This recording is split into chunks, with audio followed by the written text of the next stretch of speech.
Hello दोस्तों, कैसे हैं आप लोग। आई होप आप सब अच्छे होंगे। आज हम फिर आ गए हैं अपनी नई कहानी के साथ। तो चलिए बिना किसी देरी के कहानी को शुरू करते हैं। बारिश की हल्की हल्की फुहारें पूरे शहर को भिगो रही थी। शाम के लगभग 6 बजे थे।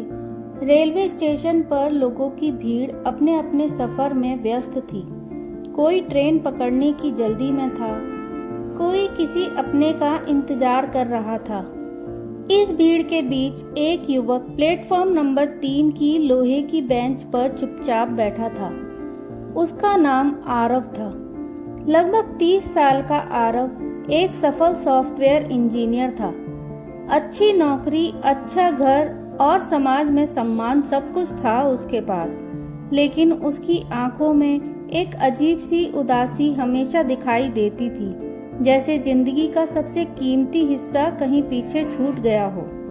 उसकी ट्रेन आने में अभी लगभग आधा घंटा बाकी था। समय बिताने के लिए वह प्लेटफॉर्म पर टहलने लगा। तभी उसकी नजर एक पुराने भूरे रंग के लिफाफे पर पड़ी, जो हवा से उड़कर उसके पैरों के पास आकर रुक गया। आरव ने झुककर लिफाफा उठाया। उस पर धूल जमी हुई थी और किनारे थोड़े फटे हुए थे। उसने जैसे ही सामने लिखा नाम देखा, उसके हाथ कांप गए। उस पर साफ अक्षरों में लिखा था आरव के लिए। उसका दिल जोर जोर से धड़कने लगा। उसे समझ नहीं आ रहा था कि इतने सालों बाद कोई उसके नाम की चिट्ठी यहाँ कैसे छोड़ सकता है। उसने धीरे धीरे लिफाफा खोला। अंदर एक पुराना हल्का पीला पड़ चुका कागज था। जैसे ही उसने पढ़ना शुरू किया, उसकी आंखें नम होने लगी। अगर यह चिट्ठी कभी तुम्हारे हाथों तक पहुंचे तो सबसे पहले मुझसे नफरत मत करना।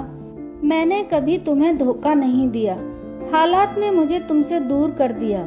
नीचे नाम लिखा था, तुम्हारी नंदनी। यह नाम पढ़ते ही आरव की दुनिया जैसे थम गई।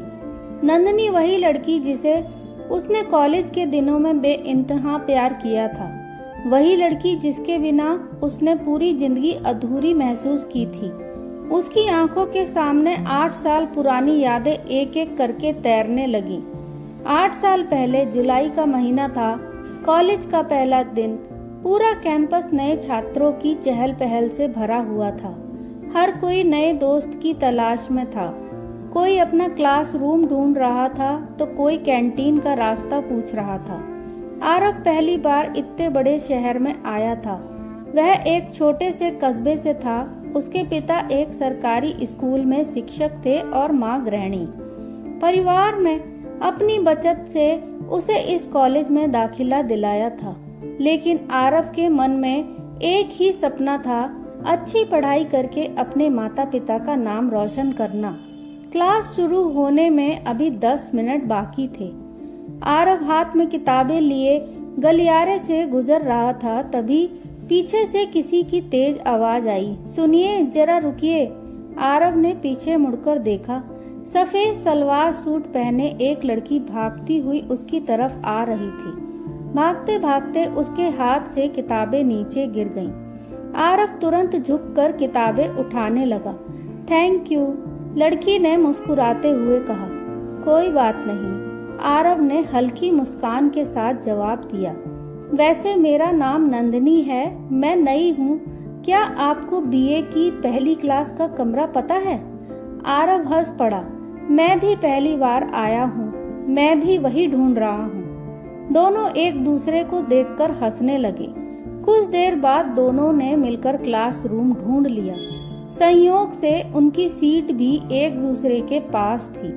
दिन बीतने लगे। धीरे धीरे दोनों की बातचीत बढ़ने लगी। साथ में लाइब्रेरी जाना, कैंटीन में चाय पीना, प्रोजेक्ट बनाना, यह सब उनकी रोजमर्रा की जिंदगी का हिस्सा बन गया। एक दिन कैंटीन में बैठे हुए नंदिनी ने पूछा, अगर तुम्हें जिंदगी में सब कुछ मिल जाए तो सबसे पहले क्या करोगे? आरव कुछ पल चुप रहा। मैं अपने माता पिता के लिए एक छोटा सा घर बनाऊंगा। उन्होंने मेरे लिए बहुत त्याग किया है। नंदिनी उसकी बातें ध्यान से सुन रही थी। उसे पहली बार महसूस हुआ कि आरव बाकी लड़कों जैसा नहीं है। उसमें दिखावा नहीं, सच्चाई थी। उसी दिन से नंदिनी के दिल में आरव के लिए एक अलग सी जगह बनने लगी। लेकिन उसे यह नहीं पता था कि उनकी इस खूबसूरत कहानी पर जल्द ही एक ऐसा तूफान आने वाला है जो उनकी जिंदगी हमेशा के लिए बदल देगा। कॉलेज का पहला साल कब बीत गया आरव और नंदिनी को पता ही नहीं चला। अब दोनों की दोस्ती पूरे कॉलेज में मशहूर थी, लेकिन उनके रिश्ते में कभी दिखावा नहीं था। वह घंटों साथ बैठते, पढ़ाई करते, अपने सपने साझा करते और एक दूसरे का हौसला बढ़ाते। एक शाम कॉलेज की लाइब्रेरी बंद होने वाली थी। बाहर तेज बारिश शुरू हो चुकी थी। लगता है आज बारिश रुकने का नाम नहीं लेगी, नंदिनी ने खिड़की से बाहर देखते हुए कहा। आरव मुस्कुराया। अगर तुम्हें जल्दी नहीं है तो थोड़ी देर यहीं रुक जाते हैं। दोनों लाइब्रेरी की सीढ़ियों पर बैठ गए। बारिश की बूंदें जमीन पर गिर रही थी और ठंडी हवा चल रही थी। कुछ देर की खामोशी के बाद नंदिनी ने पूछा, आरव, क्या तुम्हें कभी किसी से प्यार हुआ है? आरव कुछ पल चुप रहा, फिर मुस्कुराकर बोला, हाँ। नंदिनी की धड़कन तेज हो गई। कौन है वो? आरव ने उसकी आंखों में देखते हुए कहा, वह जो इस समय मेरे सामने बैठी है। नंदिनी कुछ पल के लिए बिल्कुल शांत हो गई। उसके चेहरे पर हल्की मुस्कान आ गई और आंखों में आंसू चमकने लगे। धीरे से उसने कहा, मैं भी तुमसे बहुत प्यार करती हूँ आरव। उस दिन दोनों ने एक दूसरे का हाथ थामा और वादा किया कि चाहे जिंदगी में कितनी भी मुश्किलें आए, वह हमेशा साथ रहेंगे। लेकिन किस्मत को शायद कुछ और ही मंजूर था। कुछ दिनों बाद कॉलेज का वार्षिक समारोह था। आरव ने पहली बार स्टेज पर कविता सुनाई। कविता खत्म होते ही पूरा हॉल तालियों से गूंज उठा। दूर बैठे नंदिनी के पिता भी यह सब देख रहे थे। वह अपनी बेटी को लेने कॉलेज आए थे। कार्यक्रम के बाद उन्होंने देखा कि नंदिनी और आरव साथ साथ हंसते हुए बाहर निकल रहे हैं। उनके चेहरे का रंग बदल गया। घर पहुंचते ही उन्होंने नंदिनी से पूछा, वह लड़का कौन था? नंदिनी ने सच बता दिया, उसका नाम आरव है और मैं उससे बहुत प्यार करती हूँ। इतना सुनते ही घर का माहौल बदल गया। नंदिनी के पिता गुस्से से बोले, आज के बाद उस लड़के से कोई रिश्ता नहीं रहेगा। हमारी इज्जत सबसे ऊपर है।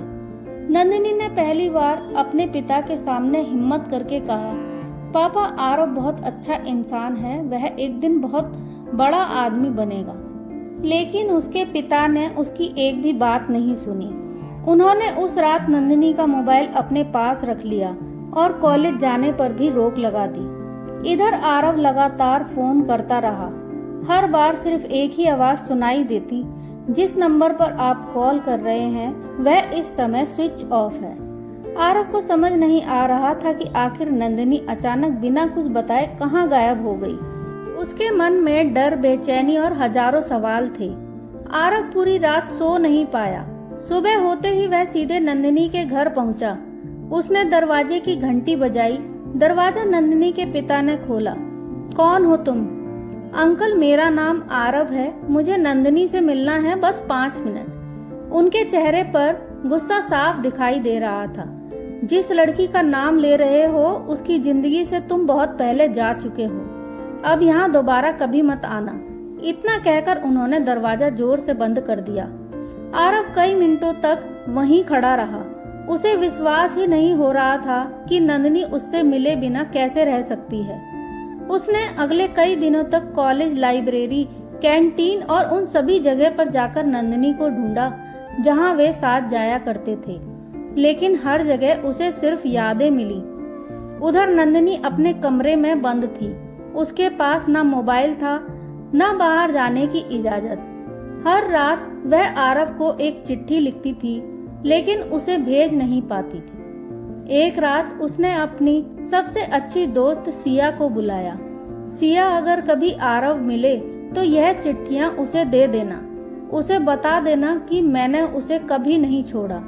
सिया ने वादा किया, लेकिन किस्मत को कुछ और मंजूर था। 2 दिन बाद सिया अपने परिवार के साथ दूसरे शहर चली गई। जल्दी जल्दी में वह चिट्ठियों वाला लिफाफा अपने पुराने सामान के डिब्बे में रखकर भूल गई। इधर आरव ने यह मान लिया कि नंदिनी ने उसे छोड़कर अपनी नई जिंदगी चुन ली है। टूटे दिल के साथ उसने शहर छोड़ दिया। उसे नहीं पता था कि कहीं एक डिब्बे में उसकी जिंदगी बदल देने वाली चिट्ठियां उसका इंतजार कर रही थी। इस कहानी को अब हम अगले भाग में कंटिन्यू करेंगे, तो प्लीज वीडियो को लाइक कीजिए और चैनल को सब्सक्राइब कीजिए। मिलते हैं अगले भाग में। धन्यवाद।